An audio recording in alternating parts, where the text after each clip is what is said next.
Obrigado a todos pela presença. Queria agradecer, além do convite,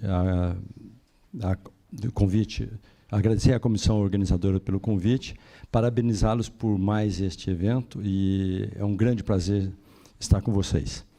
Quando eu e o professor Zuccolotto conversamos sobre o tópico a ser coberto neste minicurso, e acertamos esse título, eu verifiquei que há uma apresentação preparada por editores da ACS, usada em eventos que a ACS promove no mundo todo, chamada ACS on Campus. E uma das apresentações da ACS on Campus é sobre editoria e o conceito de revisão por pares, peer review. Então, eu vou usar esta apresentação da ACS, eu utilizei em outras ocasiões, porque ela é completa para aquilo que nós queremos para o minicurso. Então, a primeira coisa mais relevante de dizer é ressaltar a importância de revisão por pares. Principalmente nessa época de fake news, em que é cada vez mais relevante verificar a autenticidade e a certificação das informações que nós recebemos, é essencial usar informação que seja certificada, como é o caso das publicações que são avaliadas por pares. Então, este procedimento, que é custoso, ele custa muito caro, porque envolve muita gente para a editoração, ele é custoso, demanda muito trabalho de vários atores, nós vamos mencionar alguns aqui, mas é essencial para a qualidade da ciência que se gera no mundo, e sempre pensando, ciência e tecnologia só fazem sentido para melhorar a vida da sociedade. Então, a gente gera ciência, gera conhecimento para que a vida de todos os humanos possa ser melhorada. Então, a revisão por pares eu não preciso explicar, porque eu acho que todo mundo conhece aqui. Quando os artigos são submetidos para revistas, os editores enviam os artigos para que revisores, para que assessores possam dar o parecer. Nós falaremos em detalhes sobre esse procedimento. Uma coisa, tem um pouco de altruísmo nesse tipo de trabalho por parte dos revisores, porque, com raríssimas exceções, o trabalho de revisão por pares é feito como voluntário, gratuitamente. Os revisores não recebem nada para dar pareceres. Então, é o que eles chamam, o que se chama aqui de pay it forward. Quer dizer, um pesquisador está usando parte do seu tempo, do seu trabalho, para fazer revisão, na expectativa que depois outros pesquisadores farão o mesmo com o trabalho dele, e com isso garantirá a certificação da qualidade do trabalho que ele fez.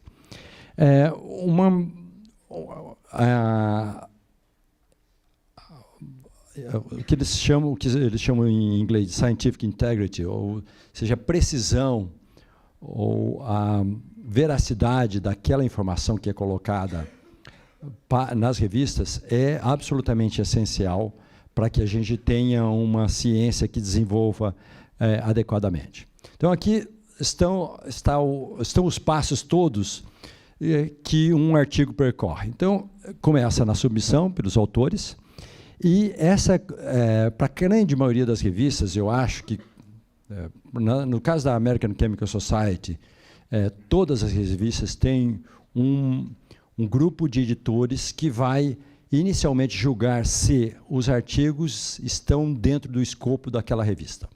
Então, essa é a primeira barreira que os autores enfrentam, a primeira barreira que um artigo enfrenta, é passar por essa revisão. Só para dar alguns números, muitas revistas rejeitam, na ACS, em torno de 40% a 50%, dependendo da revista, pode ser até mais, todos os artigos são rejeitados nesse estágio. Para revistas como Nature e Science, eu não tenho dados precisos, mas certamente 80% a 90% dos artigos são rejeitados nesse primeiro estágio. Então, passar por esse primeiro estágio é difícil e demanda atenção para alguns aspectos importantes que eu vou ressaltar durante a palestra. Então, nesse primeiro passo, então, muitos artigos já são rejeitados. Eu vou falar um pouquinho mais das razões pelas quais esses artigos são rejeitados de início. E, quando não são rejeitados, os editores enviam para examinadores externos. O número de examinadores externos varia de 2, 3, 4, dependendo da revista.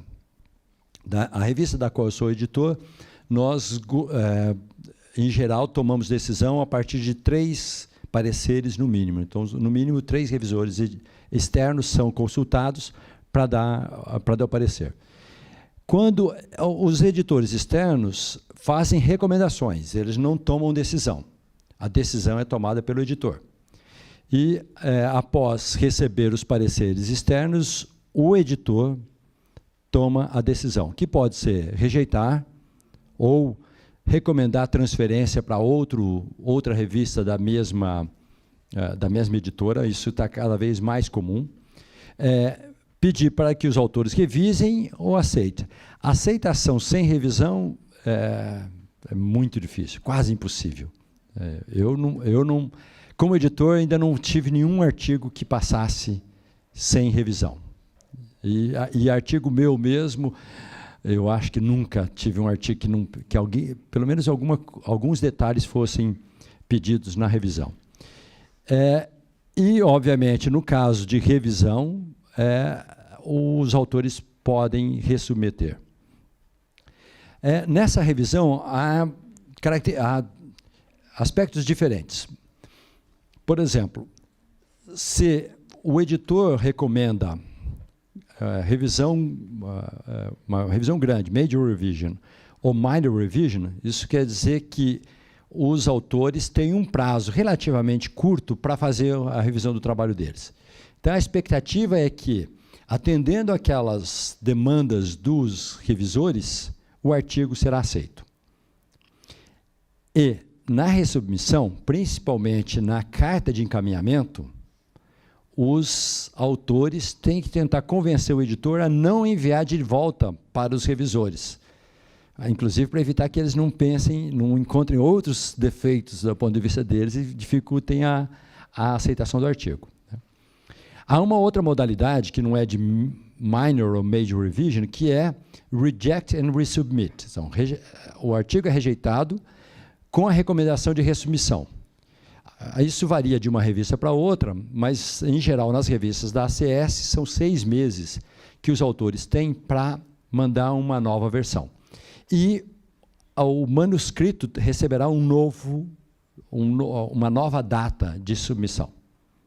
Que isso é para não contaminar as estatísticas de uma revista, porque, obviamente, um artigo que é rejeitado e vai ser resubmetido após muitos meses, o período até a aceitação final do artigo vai ser muito maior, porque serão muitos meses desde a submissão original. Então, são essas as possibilidades. Nós falaremos sobre elas, sobre cada uma delas. Então, a primeira delas, não aprovação pelo editor. Então, nós vamos agora começar a falar da crueldade do mundo acadêmico. O mundo acadêmico não é democrático, como vocês sabem, não é justo, certo? Não tem todas aquelas qualidades que nós gostamos de ver nos humanos. Essas qualidades, em geral, não estão presentes no trabalho de editoria. O trabalho de editoria é como de um médico de pacientes que estão com problemas sérios. Alguns escapam, mas a maioria não escapa e o médico não pode sofrer por isso. Bom, então, em geral, um editor toma a decisão se o artigo vai passar à frente ou vai ser rejeitado em minutos. Dependendo do tipo de editor, pode ser 3 minutos, 5 minutos, 10 minutos. Não mais do que isso. O que quer dizer que o editor vai ver o título, o resumo, as conclusões na diagonal e ver as figuras. um artigo com figuras lindas, belíssimas, e que você vê claramente que tem resultados muito bons ali, esse artigo provavelmente vai passar pelo editor, a não ser que ele esteja muito fora do escopo. Mas o título adequado e um resumo bem feito são essenciais, porque se o resumo não for bem feito, não tem nenhuma chance, não passa. E o editor já rejeita. Há várias cartas pré-preparadas das razões pelas quais você pode rejeitar um artigo. E isso é mais ou menos implacável. Aqui é interessante mencionar que, para algumas revistas, você tem diferentes tipos de editores. Revistas como Science e Nature contratam editores que são profissionais empregados pela editora. São, em geral, jovens, muitas vezes brilhantes, cientistas que fizeram carreira científica até o doutorado, um pouco mais, pós-doutorado. Em geral, são pessoas brilhantes, mas que não têm muita experiência e não são pesquisadores ativos, porque eles trabalham em tempo integral na editora. Esse é um modelo que é usado principalmente para as revistas de muito alto impacto, como no Science e Nature, que tem suas vantagens, mas também tem desvantagens, porque quem toma a decisão tão importante é um editor sem experiência. Em muitas outras editoras, isso não acontece. Então, por exemplo, no caso da American Chemical Society, em todas as revistas, as decisões só são tomadas por editores que não são funcionários da CS, são editores, são cientistas, que estão ativos na área em que ele ou ela é editor ou editora. Isso tem a vantagem de que a decisão é tomada com base mais sólida, porque você tem um cientista atuante fazendo o julgamento do trabalho. Então, essa é a primeira distinção entre tipos de editores. Depois, tem categorias de editores. O editor-chefe de uma revista é o chefe da revista e ele tem muitas funções, entre as quais fazer a conexão entre a revista e a editora. Os editores associados, em geral, só têm um trabalho científico, eles não têm trabalho administrativo. O editor-chefe tem um trabalho administrativo também. E ele é que decide quando houver polêmicas ou quando houver algum problema. O editor-chefe também decide quem serão os outros editores. Então, ele convida outros editores por decisão dele. Então, o papel do editor-chefe é muito importante e é uma função de bastante poder. Depois, você pode ter, abaixo do editor-chefe, você pode ter o editor executivo, que é o editor que recebe um número de artigos e redistribui para os demais editores, inclusive para ele próprio. Então, no caso da revista CS Applied Materials and Interfaces, há 7 editores executivos. Eu sou um deles e eu, pelas minhas estatísticas, demoro 3 minutos para decidir se o artigo vai ser rejeitado. Eu não preciso mais do que isso. Então, eu decido se o artigo vai à frente e vai para algum editor, para mim mesmo, para outro editor, ou ele vai ser rejeitado a média de 3 minutos. Eu só demoro mais tempo, em geral, quando vêm artigos de autores que têm uma bandeirinha vermelha, que já foram flagrados com problema de similaridade de texto, ou possibilidade de plágio. Então, isso você tem que olhar qual o relatório da similaridade, e isso demora mais tempo. Mas, em geral, nos casos normais, eu demoro não mais que 3 minutos para decidir. E o que eu vejo, o título, para ver se está dentro do escopo da revista. Então, essa revista é uma revista para aplicação em materiais. Portanto, se não houver uma aplicação bem clara e mostrada, demonstrada nos resultados, o artigo não vai adiante. E a qualidade, o título ser adequado é a qualidade do resumo e das figuras. Então, é basicamente isso que eu uso para a primeira decisão. Então, o que os editores veem? Primeiro, o escopo é a primeira coisa. O mérito científico, que é julgado de maneira bastante indireta pela qualidade das figuras e do resumo. Se um resumo não for bem feito, não tem chance. E o significado. Aqui, para isso também, conta a carta de encaminhamento. Porque muitas vezes os autores estão trabalhando em um assunto que já é bastante corrente, em que aparentemente não há muita novidade. Então, os autores precisam avisar o editor qual é a grande novidade no trabalho na carta de encaminhamento. Ressaltar esses aspectos. Porque senão o editor olha, esse é mais um trabalho sobre tal assunto, eu já vi vários na última semana nesse assunto, é mais um deles e eu não tem novidade suficiente para essa revista e, portanto, o artigo vai ser rejeitado ou transferido para uma outra revista. Então, o que os editores buscam nos artigos? O escopo apropriado, isso eu já mencionei. Então, é essencial que todos leiam as instruções daquela revista em particular, olhem artigos que são publicados naquela revista. Vê se na sua lista de referências há várias referências daquela revista, porque mostra que você tem mais ou menos o público-alvo.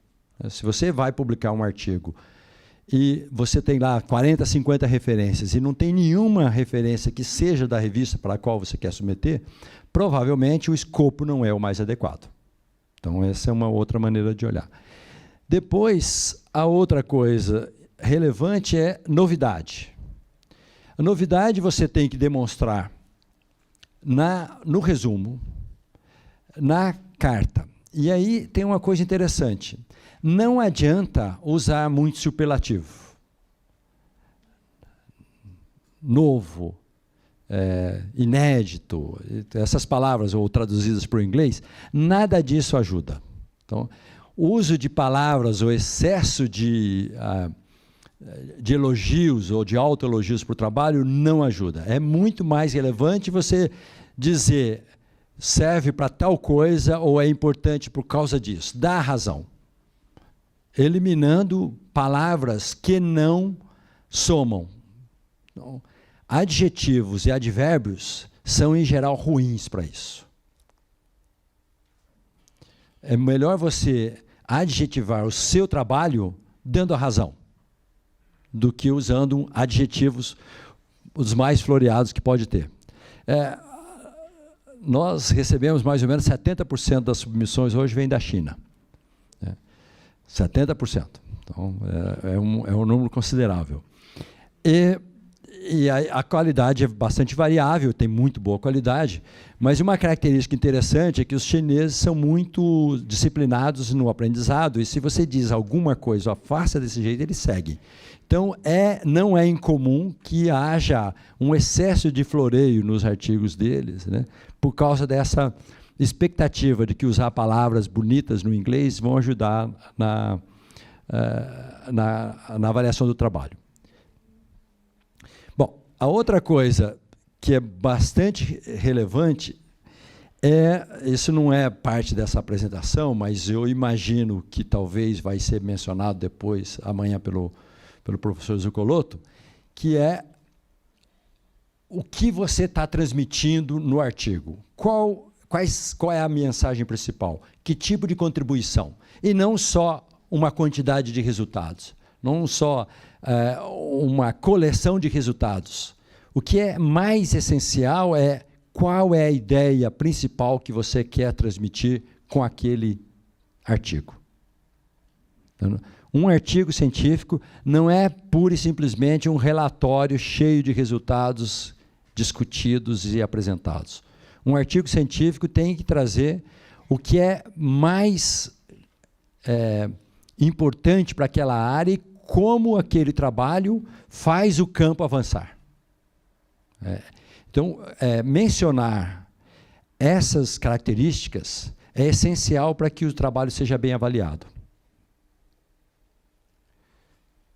Bom, a validade técnica é importante, e aí isso depende muito da área. Então, para aqueles de vocês que trabalham, por exemplo, em dispositivos, há, para alguns tipos de dispositivos, uma lista de quais caracterizações os dispositivos devem passar para que o artigo seja aceito. Então, é importante que vocês demonstrem que conhecem a área e saibam enfatizar que as metodologias empregadas são as corretas e que aquilo que é mais importante para mostrar que o resultado é sólido, que o trabalho é sólido, que as coisas mais importantes estão no artigo. E a qualidade. A qualidade inclui desde a qualidade do trabalho, das ideias, mas a qualidade do texto também. Então, essa tem sido uma missão, eu diria, quase uma cruzada de alguns de nós no Brasil e em outros lugares no mundo, para melhorar a qualidade da escrita científica. Então, essa é a razão pela qual nós achamos que o investimento na qualidade da escrita científica pode fazer muita diferença. Então, a qualidade do texto é muito importante. Bom, a pergunta, por que as revistas têm essa coisa terrível de rejeitar grande ou boa parte dos artigos logo no início? Porque o número de submissões é muito grande, o processo de avaliação é muito caro e não é possível você submeter todos os trabalhos para avaliação de pares. Então, isso realmente não é possível fazer.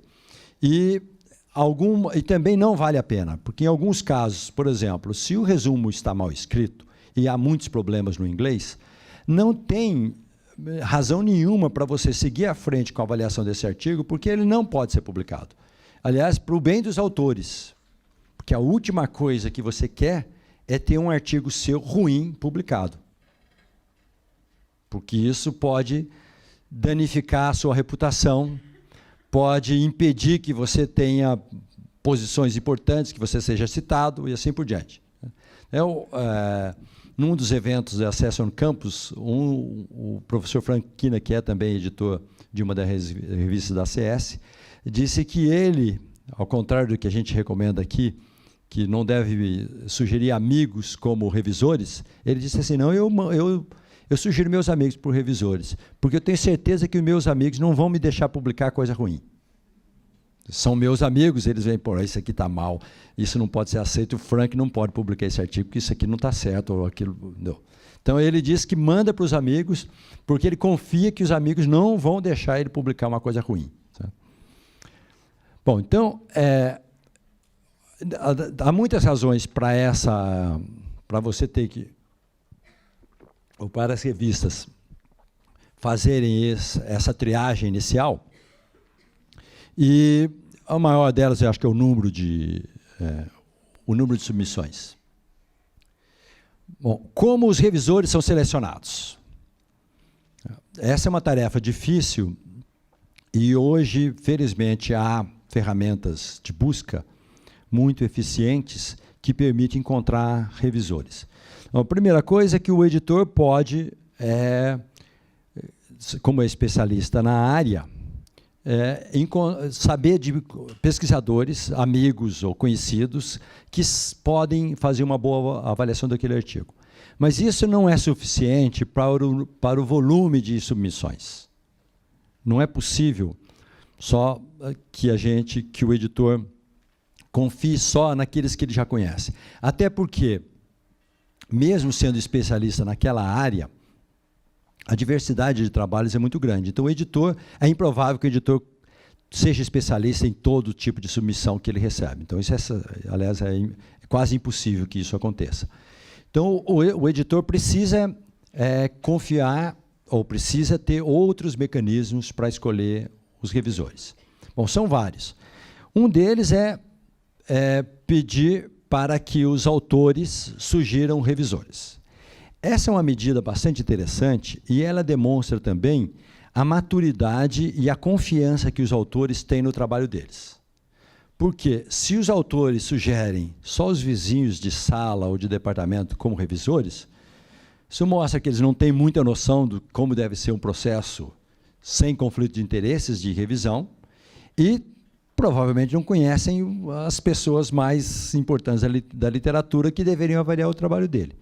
Então, a primeira coisa é que você tem que escolher bem os revisores. Escolher especialistas na área, gente que é bem reconhecida, porque isso, com variedade, não pode ser todo mundo de um mesmo lugar, porque isso demonstra para o editor que os autores sabem o que estão fazendo. Certo? Além de ajudar os editores a fazer escolhas melhores. Então, por exemplo, eu seleciono da minha lista inicial, eu seleciono sempre 2 revisores que foram recomendados pelos autores, desde que as recomendações sejam razoáveis. Então, por exemplo, se um artigo da Coreia só tem sugestão de revisores coreanos, eu não pego nenhum deles. Então, foi uma perda de tempo dos autores mencionar. Certo? Mencionar ou sugerir aqueles nomes. Lógico que há que se evitar, não pode ser colaboradores que fazem revisão, não podem ser quem tenha conflito de interesse. Bom, além da recomendação dos revisores, os editores têm mecanismos de busca para achar novos revisores e muitas vezes olham na lista de referências. Então, você ter no seu artigo uma lista de referências bem com referências recentes, que isso é importante, né? Não dá para a gente tentar achar revisor de um artigo que foi publicado há muito tempo. Se são referências relevantes e recentes de autores importantes, esta é uma fonte boa para o editor encontrar revisor. E há agora os mecanismos de busca, alguns com alguma inteligência. Então, no caso das revistas da CS, você pode colocar palavras-chave, você pode buscar um revisor pelo e-mail ou pelo nome, se ele estiver no banco de dados, você encontra, ou usar palavras-chave e aí o sistema retorna uma quantidade grande de autores e revisores de artigos relacionados àquele tema. Então, não é tão difícil fazer a seleção. Não é tão difícil encontrar. É mais difícil você saber se aqueles revisores vão ser bons revisores. Isso não é um instrumento bom ainda, ágil, mas com o tempo provavelmente vai acontecer a partir dos sistemas de inteligência artificial que estão sendo desenvolvidos por várias editoras.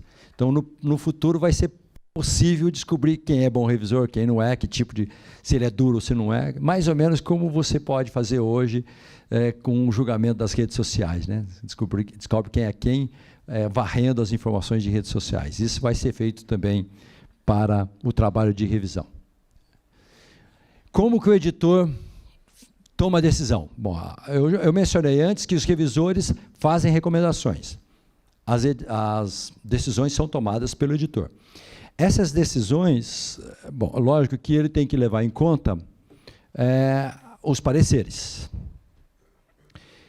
E eu vou, daqui a pouco, mencionar para vocês como é um bom parecer. Qual é a estrutura de um parecer que é útil para o revisor e para os autores também. Mas o primeiro ponto é o parecer dos revisores. Se todos os pareceres forem favoráveis, é muito provável que o editor vai tomar a decisão de aceitação do artigo. Se os pareceres forem desfavoráveis, aí é também muito provável que o artigo será rejeitado. Bom, mas não é incomum que haja relatórios inconsistentes ou conflitantes entre si. E aí o editor tem que tomar a decisão de o que fazer, qual que ele vai escolher. Nesse aspecto, eu acho que as revisões dos pareceristas que são mais detalhadas são mais úteis e provavelmente ganham a briga na decisão do editor. Bom, as possíveis decisões eu já mencionei naquele fluxograma anterior.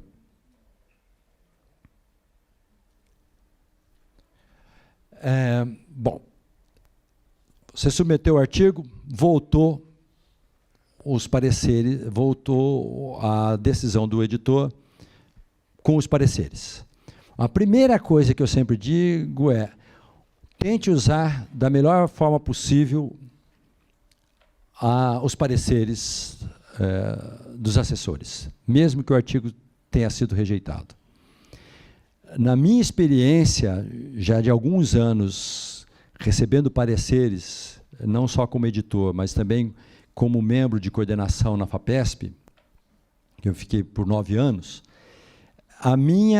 minha experiência tem sido que a maioria esmagadora dos pareceres é impessoal. Não é pessoal, não é contra o solicitante ou contra os autores. A maioria é impessoal. Aliás, tem casos interessantes, porque nesses anos que eu fiquei na FAPESP, algumas vezes, não muitas, talvez umas 4 ou 5 vezes, solicitantes pediram veto a algum assessor, possível assessor, porque tinha certeza que era aquele assessor ou assessora que estava perseguindo. E em todos esses casos, são poucos, não dá para ver estatística, em todos os casos os solicitantes estavam errados, não era aquela pessoa. Meu Deus, não manda para fulano de tal, aquele carrasco, aquele tal, terrível, que me persegue desde não sei quando, mas não era aquela pessoa. Então, em geral, os pareceres são impessoais. A gente tem que levar a sério, reflete um pouco, ver se quem sabe o parecerista não tem razão e você pode até melhorar o trabalho. Né?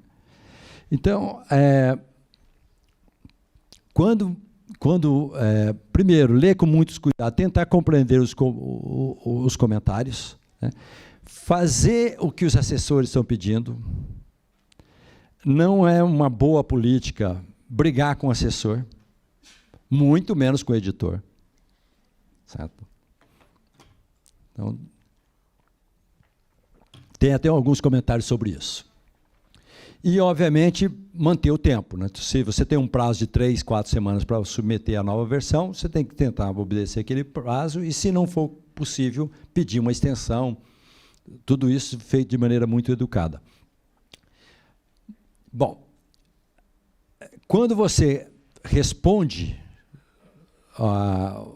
os pareceres, além de dizer para o editor quais foram as principais modificações que foram feitas, o que é mais essencial na modificação, nas mudanças feitas, é necessário responder ao editor e aos referis todos os comentários, ponto por ponto. Lembrando que o seu objetivo é fazer com que o editor tome a decisão de aceitar o artigo sem mesmo mandar para os revisores. Quando há muita revisão para ser feita, em geral o editor não aceita. Primeiro, porque tinha muita coisa para ele conferir, então é mais fácil ele mandar para os assessores, para os revisores, para os referis conferir, então é mais simples para ele, ele fica mais confortável e dá menos trabalho. Mas, em geral, se as modificações não forem muitas, é importante que os autores mencionem cada alteração que foi feita e respondendo claramente, e respondendo diretamente. Se você não pode responder diretamente, diz porque não pode. Não adianta só desviar do assunto, porque todo mundo sabe ler, né? O editor sabe ler e o revisor sabe ler e vê que você está fugindo da questão, porque você não tem uma boa resposta. Se não tem uma boa resposta, tem que dizer. Por exemplo, se nos pareceres são pedidos novos experimentos e você não pode fazê-los, você tem que mencionar. Lógico que aí tem que ter um pouco de tática, né? Dizer, eu não posso fazer porque eu não tenho equipamento, em geral não é bom, porque nós estamos competindo com os chineses, que têm todos os equipamentos possíveis e imagináveis. E aí, então, ele vai dizer, tudo bem, você não tem, você não publica. Então, quer dizer, justificar por que você não vai atender um pedido dos referis tem que ser muito bem feito. Né? Aí, a outra coisa que você tem que sempre ser muito respeitoso nessas respostas, porque, ainda que haja algum referi, ou mal intencionado ou mal educado, você está escrevendo para o editor que não tem nada com isso. Certo? O editor não tem culpa se algum referi foi muito mal criado, ou diz que seu trabalho não serve para coisa nenhuma, ou que não presta para nada, ou que aquilo já foi resolvido há 50 anos e que não tem nenhuma novidade. Não é o editor que disse aquilo. Então, você tem que ser muito cuidadoso na resposta. Da mesma forma, para aqueles de vocês que já são referis ou que possam vir ser referis, é essencial ser preciso, educado, respeitoso, porque os autores não sabem quem você é, mas o editor sabe. Então, não adianta querer esconder atrás do anonimato, porque esse anonimato não existe para quem é mais relevante que o editor. O editor é sempre mais importante que os referis, porque os editores é que tomam a decisão. Certo? Então, se você tiver um editor que vai com a sua graça e ainda conseguir bons revisores, esse é o sonho de qualquer autor, né? Bom, então, alguns erros que devem ser evitados quando você está respondendo. Por exemplo, dizer que o revisor não entende do assunto, certo? Aí o editor pode falar assim, bom, mas você mesmo que sugeriu, né? Então, certo? Então, o editor não vai falar isso para não denunciar, mas vai pensar, fala assim, então você sugeriu um cara que não era especialista no campo, então você também não deve entender muito. Então, a outra, que o editor não entendeu o que você estava querendo dizer. Bom, se o editor não entendeu, provavelmente os leitores também não vão entender, você não vai ter o artigo aceito. O artigo tem que ser compreensível, tem que ser claro, não pode ter ambiguidade. Então, dizer que o editor ou o revisor não entendeu o que você escreveu é péssimo, porque a primeira coisa que você tem que fazer, não, olha, eu estou corrigindo, espero que fique compreensível, então não vai reclamar que ele não entendeu, porque se ele não entendeu, é o que não estava bem feito. Ainda que ele estivesse errado, mas do ponto de vista da argumentação, se alguém diz que não entendeu e alguém é um referi, é porque não está bem feito. Então, você aceita o comentário, ainda que faça pouca modificação. Troca uma outra palavra. Se você acha que não estava, que afinal aquele comentário não era apropriado, você faz uma modificação cosmética e diz que fez, para deixar todo mundo satisfeito. Mas não vai enfrentar o assessor, justamente por causa do que está dito aqui. Outra coisa, o revisor está errado e não merece uma resposta.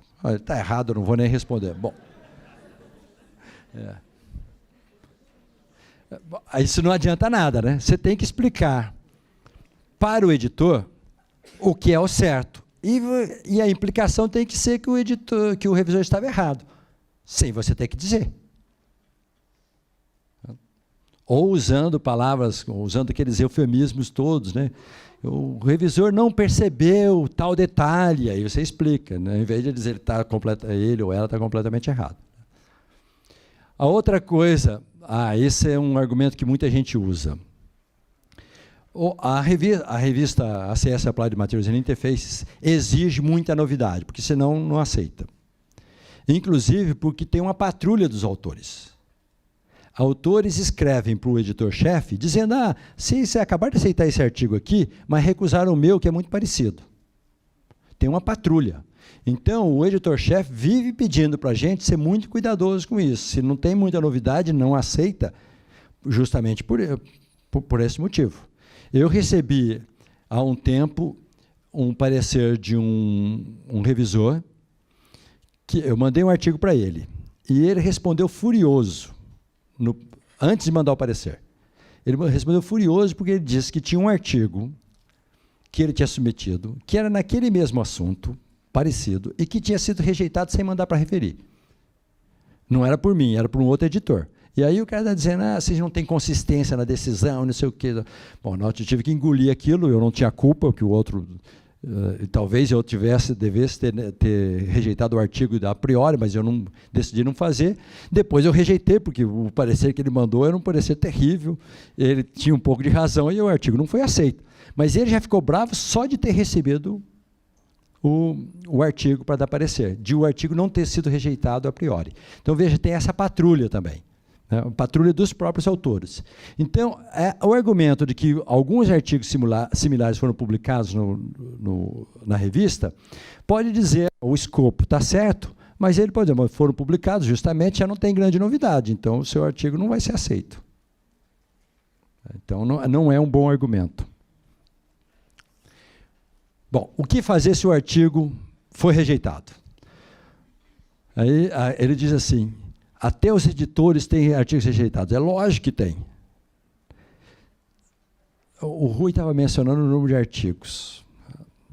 É que ele, e eu nem tenho esse número, se ele tivesse contado o número de rejeições que eu já recebi, vocês todos saíam daqui desesperados.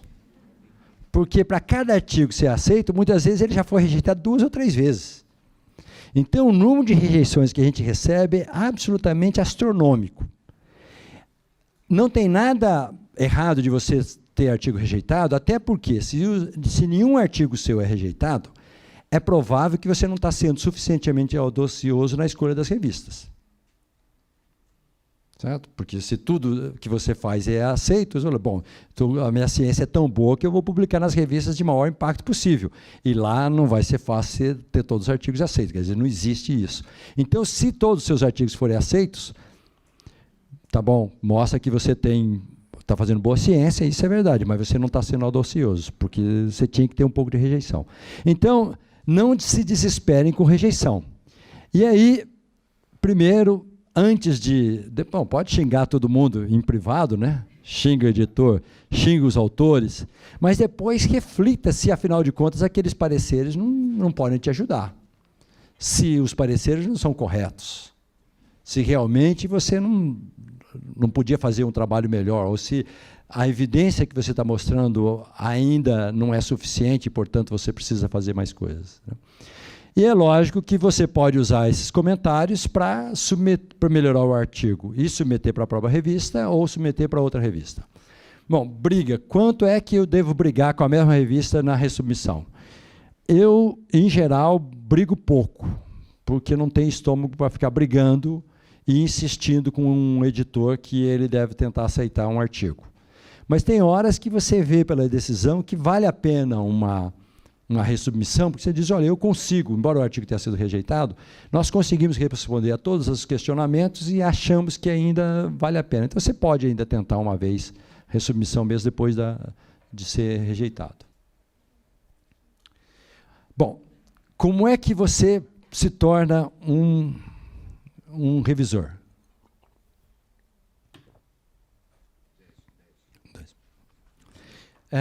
Bom, a primeira coisa é fazer boa ciência, publicar bem, porque o seu nome fica conhecido. Você também pode dizer que é voluntário para a revista, escrever para editores e dizer, olha, eu estou disponível para avaliar artigo nessa área, e isso o editor pode convidar. Se isso acontecer, principalmente para os jovens, tem que fazer um trabalho muito bom, que é para o editor depois saber que você é um revisor cuidadoso. Eu nunca perguntei para o editor-chefe da minha revista por que ele me convidou para ser editor. Mas talvez possa ter sido porque ele era editor de uma revista há muitos anos e vivia mandando artigos para mim. E eu lembro que, uma época, a minha taxa de rejeição era de 90%. Eu rejeitava quase tudo que ele me mandava. E eu comecei a perceber o seguinte, é que ele olhava aqueles artigos, era uma época que os artigos não eram rejeitados a priori. O editor quase sempre mandava, eu estou falando isso há 20 e tantos anos, né? O editor sempre mandava os artigos para revisão. E aí eu via que sempre tinha artigo com complicações, o texto não estava bom. E aí meus pareceres eram sempre duros e enfáticos para rejeição, e os artigos eram mesmo rejeitados. Então ele deve falar assim, essa é uma pessoa em que eu posso confiar, e pode ter sido por isso que ele ficou com o meu nome na memória e depois me conhecia, um dia pôde me chamar para ser editor. Então, você pode dizer, mostrar interesse, e o resto é fazer boa ciência. Não adianta forçar muito. Com o tempo as coisas vêm. Né?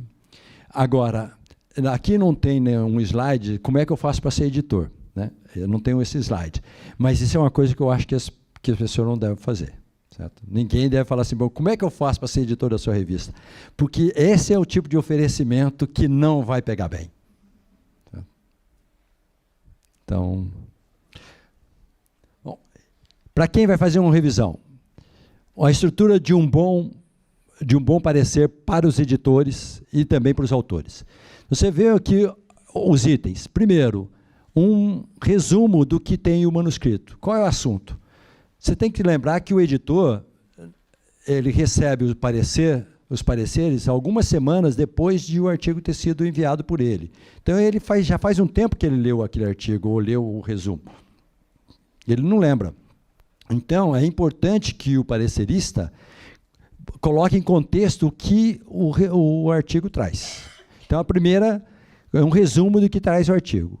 Da contextualização, fala do impacto, se for um trabalho que é muito restrito a uma área com possibilidade de impacto pequena, o revisor deve dizer isso.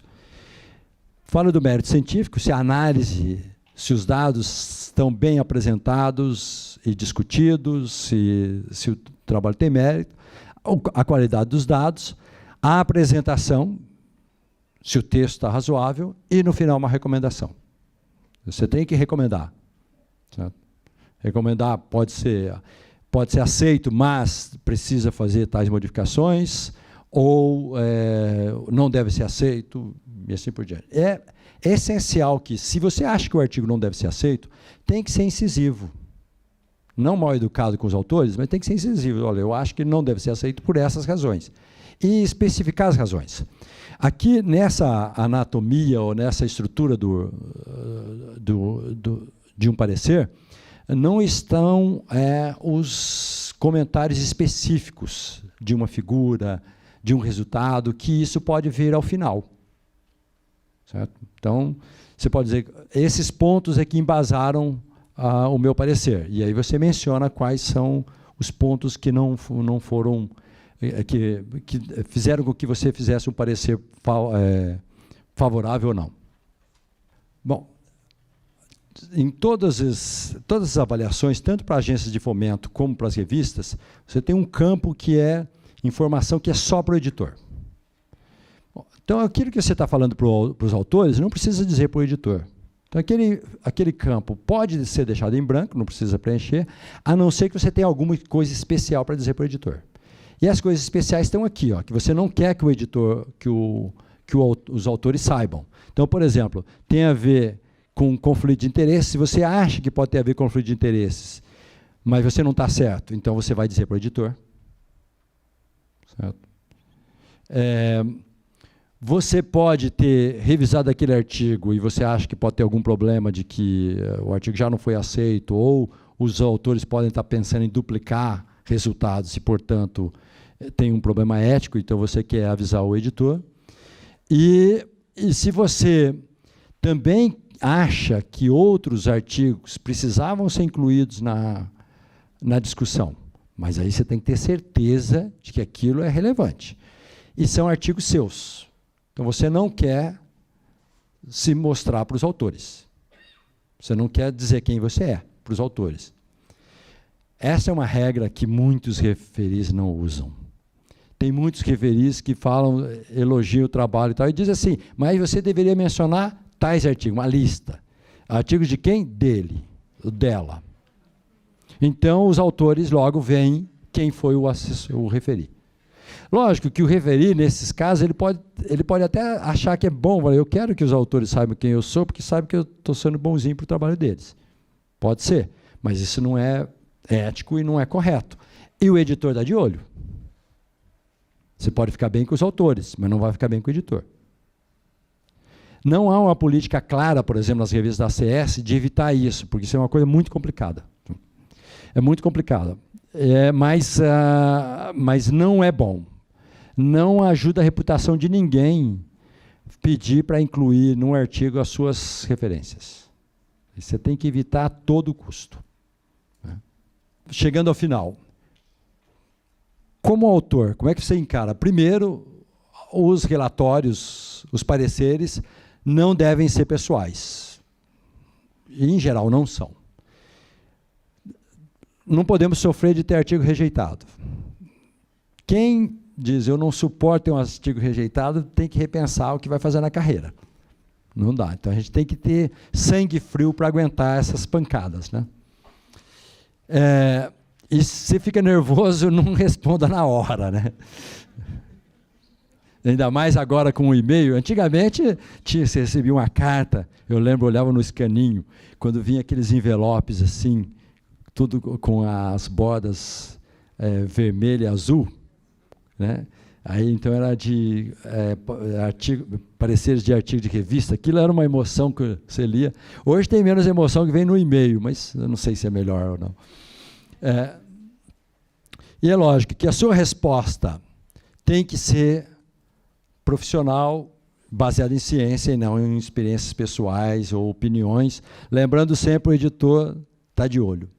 Como revisor, tem que responder. Veja, todo mundo depende de celeridade na avaliação. Então, o revisor tem que ser rápido. Se ele não pode ser rápido, ele não pode dar um parecer no tempo que foi estipulado, ele ou ela deve pedir para não dar o parecer. O artigo tem que ser, o parecer tem que ser escrito com clareza, consubstanciado em argumentos científicos, não pode ser pessoal, tem que ser respeitoso, ainda que você ache que aquele trabalho é ruim, muito ruim, você deve escolher as palavras, certo? Porque isso aliás, é uma questão de respeito pelo trabalho do outro, né? Isso independente. Quer dizer, entra naquelas coisas que eu falei que o mundo acadêmico não respeita muitas das nossas, ou não segue muitas das nossas boas qualidades humanas, né? Que é muito implacável. Por outro lado, não tem nenhuma necessidade no meio acadêmico de você ser rude ou desrespeitoso com o trabalho de uma outra pessoa. Isso o revisor não pode fazer isso. E no caso dos editores, por exemplo, a nossa revista tem uma recomendação explícita do editor-chefe que a gente tem que ser muito educado e aguentar pancada se vier dos autores. Autor é cliente, cliente tem razão.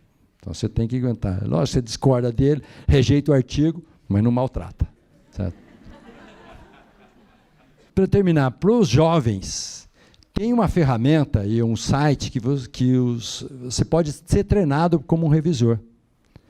E aí recebe um certificado depois. Então, essa é bem interessante, porque todas essas dicas que eu dei aqui vão aparecer lá.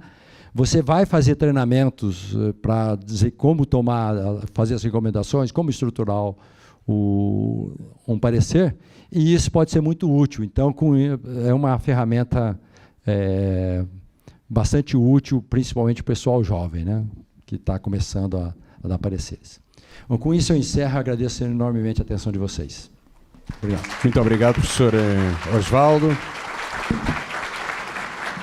O professor Osvaldo Novaes combinou comigo que iria encurtar um pouco a palestra dele para dar chance a um diálogo, a perguntas, que ele ia tirar dúvidas de todos vocês sobre essa matéria. Então, vamos começar com o primeiro candidato, aqui. Professor, muito bom dia. Bom dia. Eu gostaria de fazer uma pergunta para o senhor. Mostra para ele, por gentileza. Professor, como editor, o que o senhor acha que passaria perante a consciência de um editor de publicação científica quando, devido a verbas para publicação, deve-se fazer a escolha de uma obra, deixando outra que venha a saber depois que ela seria muito mais relevante? Um exemplo. Em 1686, foi escolhida a obra História dos Peixes em detrimento à obra de Isaac Newton, Princípios Matemáticos da Filosofia Natural, que estabelecia os princípios da lei do movimento e da gravidade. Como que ficaria a consciência do editor? Sim. Porque parece que a obra do Newton ela só foi publicada graças a um amigo dele que emprestou um dinheiro para fazer essa publicação. Esses dias eu vi uma lista, acho que num post do Facebook de algum amigo, falando dos 6 ou 7 trabalhos que foram rejeitados e que depois deram origem a prêmio Nobel. Bom, eu não fico nem um pouco surpreso de um trabalho que ganha prêmio Nobel ser rejeitado, porque, em geral, é um trabalho que traz coisas muito diferente daquilo que se estava acostumado. É por isso que é tão inovador. Então, não é nenhuma surpresa que trabalhos inovadores que vão ter grande impacto sejam rejeitados pelas revistas. Por exemplo, eu fico imaginando se alguém que pela primeira vez é exposto às ideias da relatividade geral de Einstein, Diz, isso não faz sentido nenhum, isso é uma maluquice completa, e isso aconteceu. Certo? Então, não é surpresa que trabalhos que venham a ter enorme impacto depois sejam rejeitados. Como é que faz o editor? Bom, o editor tem que ser uma pessoa conservadora e ele tem que pensar na própria pele. Então, o que vai acontecer? Se um figurão, digamos o seguinte, um prêmio Nobel submete um artigo que vem para eu ser editor. Eu olho aquilo ali, não vou rejeitar logo de início um trabalho no prêmio Nobel. Mando para revisor. Todo mundo diz que está bom, eu aceito o artigo. Daí uns meses ou um ano, descobre-se que aquilo tudo estava errado, que aquilo era um absurdo, que nunca podia ter sido publicado. Eu pergunto para você, alguém vai prestar atenção no nome do editor? Não vai. Vai dizer que é o prêmio Nobel que endoidou. Bom, então, esse é um exemplo. Agora, por outro lado, se eu aceito um artigo de um grupo completamente desconhecido, de um lugar remoto na face da Terra, e depois se descobre que aquilo está totalmente errado, aí ninguém vai pensar quem são os autores, mas quem é o editor. Então, você vê que o editor, por questão de sobrevivência, vai ser conservador. E não há nenhum remédio contra isso que você falou. Nenhum remédio. A não ser o que acontece mesmo é gente muito importante que consegue publicar quase qualquer coisa. Isso aí. Mas isso acontece o tempo todo, não há como você resolver esse impasse. O editor tem que pensar que ele edita centenas de artigos num ano, e é essa média que conta, né? Ele tem que ficar torcendo para que, dentre aqueles artigos que ele editou, alguns vão ser muito importantes, vão ter impacto, e ele ficar torcendo para, quando tiver singularidade, sejam as positivas e não as negativas. Né? Bom dia. Bom dia. Queria agradecer muito pela palestra, agradecer à escola por proporcionar esse tema, porque, como ficou claro, né, são muitos aspectos que são fruto da experiência, né? Então, agradecer muito pelas dicas e orientações. Eu costumo dar muito parecer, eu atuo na área de educação em ciências, que é uma área interdisciplinar. E já fiz isso mais de uma vez, queria saber a sua opinião, de perceber que, como o trabalho envolve, às vezes, 2, 3 áreas diferentes, eu tenho condição de avaliar a originalidade na minha área, mas eu sinto falta de um segundo parecerista que avaliaria um outro tema específico. E eu costumo indicar isso, quando eu emito o parecer, como um comentário por editor. É pertinente, não é? Sim, é. Aliás, você faz isso de maneira perfeita. Você faz o comentário com o editor, para o editor, mas não para os autores. Porque, para os autores, você poderia desqualificar seu parecer e tirar sua autoridade. Então, se você está sendo crítica, por exemplo, com relação ao trabalho, mas você diz que não entende bem de algum aspecto, isso desqualifica o seu parecer. Mas, para o editor, você faz muito bem, até porque você guia o editor para que ele ou ela busque pareceres de áreas complementares. Então, é perfeito. Essa é o que deve fazer mesmo, é a melhor prática. Bom dia, professor. Trabalhos que sejam aparentemente desdobramento de trabalhos anteriores do autor, como, por exemplo, uma nova caracterização para um trabalho de mestrado que já foi publicado. A orientação seria de rejeitar e que tipo de argumentos utilizar para o autor e para o editor, no caso? Certo. Bom, a gente já tem até o texto pré-preparado para rejeitar artigo que é só continuidade. Né? Então, você tem que... Bom, primeiro, se ele é só uma continuidade sem grandes contribuições, talvez seja melhor você não publicar aquilo. Faz mais coisas. Mas se é uma continuidade, mas você acha que tem conteúdo suficiente, então você tem que caprichar na carta para o editor, na menção, na introdução do artigo, que você tem que mencionar o que foi feito antes e diferenciar as novas contribuições do que já foi feito.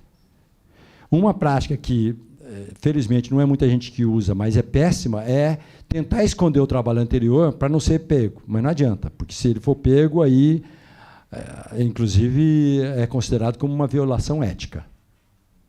Então, tem até punição. Se isso for pego, por exemplo, na nossa revista, tem uma punição para o autor, porque ele fez um trabalho de continuidade e escondeu o trabalho anterior para não aparecer que era só continuidade. Então, se você estiver convencida de que o trabalho tem contribuições relevantes para merecer um novo artigo, tem que justificar isso, tem que pensar se a quantidade de ideias novas, não só de dados, é suficiente para um novo artigo, né? E aí, explicitar isso claramente na carta e na introdução do artigo. Professor, eu fiquei com uma dúvida. O professor chegou a mencionar que não é uma boa justificativa falar que não teve acesso a equipamentos ou a laboratório, algo do gênero. Mas se essa é a realidade do Brasil e se muitas vezes a gente não tem acesso a algum tipo de equipamento, algum tipo de instrumento, qual seria o melhor argumento para colocar na falta dessa continuidade da pesquisa? Tem dois aspectos da sua pergunta. O primeiro é que a gente tem que tentar melhorar as nossas condições na medida do possível, buscar parcerias para ter aquilo que é necessário para fazer um trabalho de qualidade naquela área. Se não for possível, digamos que se requeira uma infraestrutura que é caríssima, a gente não tem chance e não dá para fazer parceria, então é melhor escolher outro tópico, porque aí você não vai ser competitivo naquele tópico, certo? Bom, mas supondo que essa necessidade não seja tão relevante, ou seja, algo marginal, o melhor é você tentar verificar se não há uma justificativa técnica para prescindir daqueles resultados. Porque, por exemplo, se os resultados forem só acessórios à história que você está contando no artigo, então pode não ser tão essencial. Então, essa é a argumentação razoável. Diz, olha, esse tipo de resultado seria interessante, pode ficar para o futuro, mas ele não é essencial para o escopo do trabalho. Uma outra coisa também relevante é que, mesmo que você tenha o equipamento, mas isso vai demandar um novo estudo, então você pode dizer, olha, isso demanda um estudo completo, diferente, que é diferente do propósito desse trabalho e, portanto, não cabe. Essa é outra justificativa que se pode dar. Meu nome é Nayan, sou daqui da casa. Eu gostaria da sua opinião sobre o Open Access, os artigos livres, porque é um dilema, eu acho, porque eu sei que o processo de editoração envolve custos, talvez custos menores hoje, ou não, né? Isso eu queria a sua opinião também, porque não existe mais a impressão física dos artigos, mas existe esse dilema que, para ser Open Access, os autores precisam desembolsar, certo. A FAPESP vem estimulando isso, então eu queria saber sua opinião sobre... Certo. Bom, idealmente, o que seria ideal é que nós tivéssemos acesso aberto a toda a literatura, isso é o ideal. Mas só que você tem que verificar, aí tem que fazer contas mesmo. Qual é o custo disso? Porque vai custar e abrir mão de peer review não vale a pena. Porque você pode ter acesso aberto com repositórios em que praticamente não há uma revisão criteriosa dos trabalhos. Isso não vale a pena porque é como você espalhar fake news, certo? Ou próximo de fake news. Então, há alguns pontos que são essenciais. Primeiro, tem que manter a avaliação por pares, que é o melhor sistema que nós temos. O segundo, tem que verificar custos. Por exemplo, para o Brasil, pode não ser mau negócio que nós paguemos pelos trabalhos que nós produzimos, porque a gente produz relativamente pouca ciência, então nós vamos pagar pouco. Pode ser menos do que a gente paga de assinatura de revistas.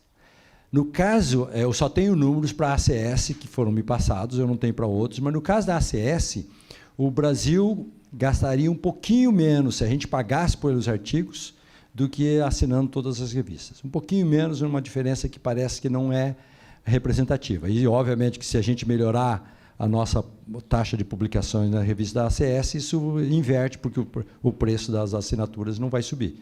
Então, eu acho que o acesso aberto é o ideal, mas não adianta a gente pensar no ideal se não cobre os custos. Você tem que ver quem é que vai cobrir os custos.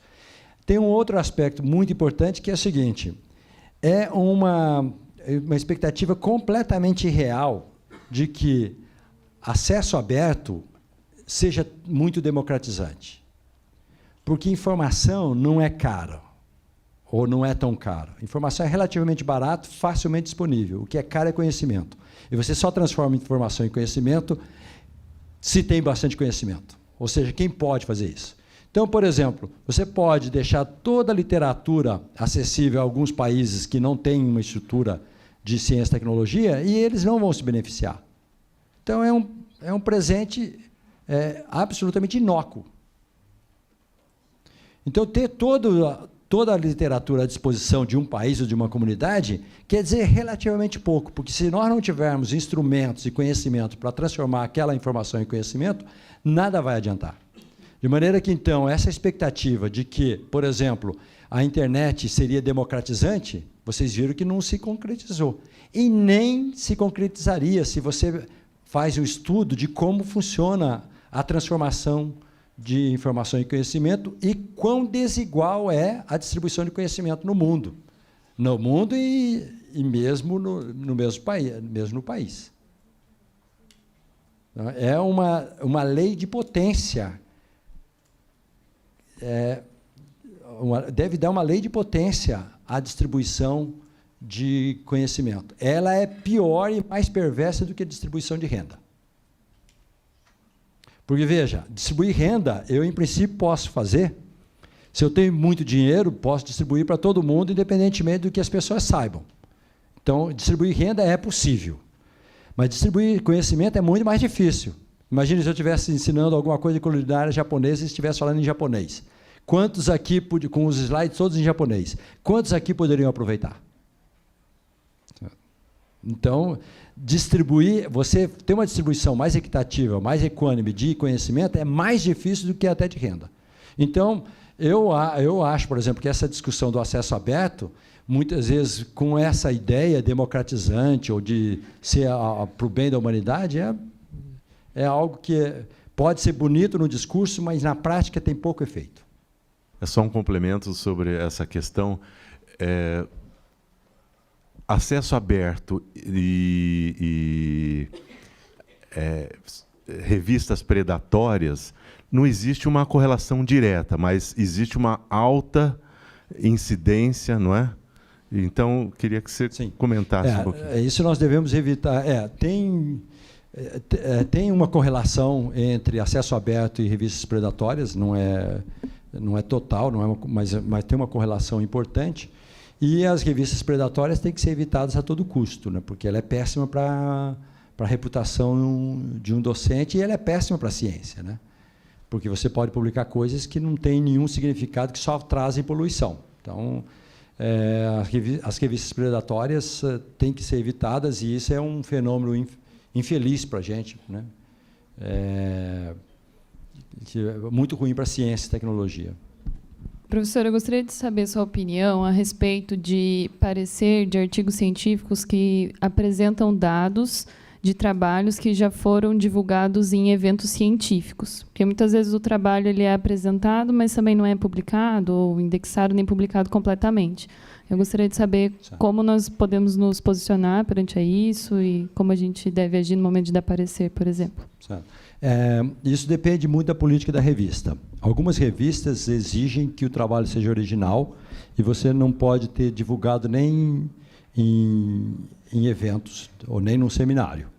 Então, esse é o caso, por exemplo, de Nature e Science, que eles exigem que todo material seja inédito. A maioria das revistas não tem essa exigência. Então, por exemplo, no caso das revistas da CS, não há nenhum problema de aqueles resultados terem sido apresentados num congresso. Nenhum problema. O que não pode é estar em anais do congresso com o texto praticamente igual. Isso não pode. Certo?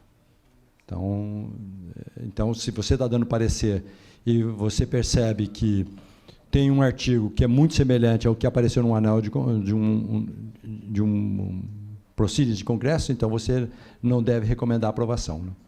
Professor, como editor, algum comentário quanto a revistas técnicas, artigos técnicos ou revistas científicas? Bom, há hoje algumas revistas que são bem técnicas, principalmente para métodos. Algumas, inclusive, com bastante impacto, né? Então, se o trabalho é bastante técnico, e principalmente de metodologia, vale a pena publicar nessas revistas, porque você tem chance de ter maior impacto. Principalmente se essas revistas permitirem que você divulgue a metodologia em outros meios. Certo? Então, isso é importante. Agora, o trabalho técnico só faz sentido se for para proteger a propriedade intelectual, né? Ou se você tiver uma metodologia que pode ser muito útil para outros. Fora isso, não tem tanto sentido, porque é muito mais importante você ter resultado científico, né? Se a metodologia é relevante, você, com aquela metodologia obterá resultados científicos que podem ser publicados em revistas de qualidade, né? Obrigado, professor. Eu queria saber, num caso prático, como editor, sua experiência, artigos parte 1, parte 2, parte 2, parte 3, se você recebe, se é bem visto, e se for bem visto, e assim, para escrever, às vezes até a preparação do material é igual. Eu escrevo a introdução, a preparação, tudo a mesma coisa nas 3 partes. É uma dúvida que eu tenho, que eu não consegui nem com orientação resolver. Eu acho que está cada vez mais raro artigos parte 1, 2, cada vez mais raro, e na minha revista eu nunca vi. Por quê? Porque agora você tem support information. Você tem a informação suplementar. Então, tudo que não é essencial para a história que você está contando vai para a support information. Tem um caso interessante, pelo menos é o que eu soube de maior número, um artigo publicado na ACS Nano há alguns meses, em que tinha 400 e tantas páginas de support information. Porque era um estudo bem grande, que tinha parte clínica de testes biológicos, de microbiologia e assim por diante, e, portanto, havia muitos experimentos de controle. Então, o artigo devia ter, sei lá, 5, 6, 7 páginas e 400 páginas de support information. De maneira que, então, eu acho improvável que você tenha material para 2 artigos. O que é mais provável é que o principal da sua história vai num artigo e o que é acessório vai para o support information. Você não precisa do parte 1, parte 2. Porque se você está até repetindo, até a parte experimental é a mesma, não tem motivo. Eu entendo que muitas vezes você trabalhou bastante e tem 2 grandes lotes de resultados, mas, infelizmente, isso pode ser um artigo só. Bom dia. Professor, no início, o senhor comentou sobre uma chave do sucesso aí para ser aprovado. Então, disse que o título adequado e um resumo bem feito são importantíssimos. O que, na vossa opinião, vem a ser um título adequado e um resumo bem feito? Certo. O que tem que conter nisso então, vamos lá. O título tem que ser curto, mas não curto demais para ele poder contar a história. Não pode ser muito longo. Ele tem que ser incisivo, ele tem que dizer o que o trabalho faz. Certo? Bom, e o resumo? O resumo, eu acho que, será que o professor Zucoloto é capaz de ele mostrar a anatomia de um resumo aqui? Acho que ele vai mostrar, né? E tem todas as dicas de como é que deve ser um resumo. Ele tem que ter contextualização, o gap, propósito, metodologia, resultados, discussão e conclusão. Então, ele tem uma estrutura muito clara. Mas o que eu acho mais relevante, e esse é um exercício que agora eu peço para todos os meus alunos e colaboradores, e eu vejo que tem mais gente pedindo também, é que, quando você tem um projeto ou quer escrever um artigo, você tem que sintetizar a sua contribuição em uma sentença. Essa sentença guia todo o artigo. Ela deve ser refletida no título, ela deve estar na parte central do seu resumo, ela deve estar na parte central da sua discussão. É uma sentença só. Aí, para aqueles que dizem, mas como eu vou sumarizar tantos resultados em uma sentença? Eu lembro que, quando os prêmios Nobel são anunciados no final do ano, muitas vezes 3 grupos independentes, com trabalhos de décadas, ganham um prêmio Nobel compartilhado, e a razão pela qual eles ganham o prêmio Nobel é dita em uma sentença. Se uma sentença dá prêmio Nobel para 3 grupos, é improvável que o seu trabalho não caiba numa sentença. Certo? Então, essa sentença tem que estar na sua cabeça o tempo todo, e você tem que escrever o seu artigo em torno da sentença, que é a contribuição principal. Uma salva de palmas para o professor Oswaldo. Obrigado.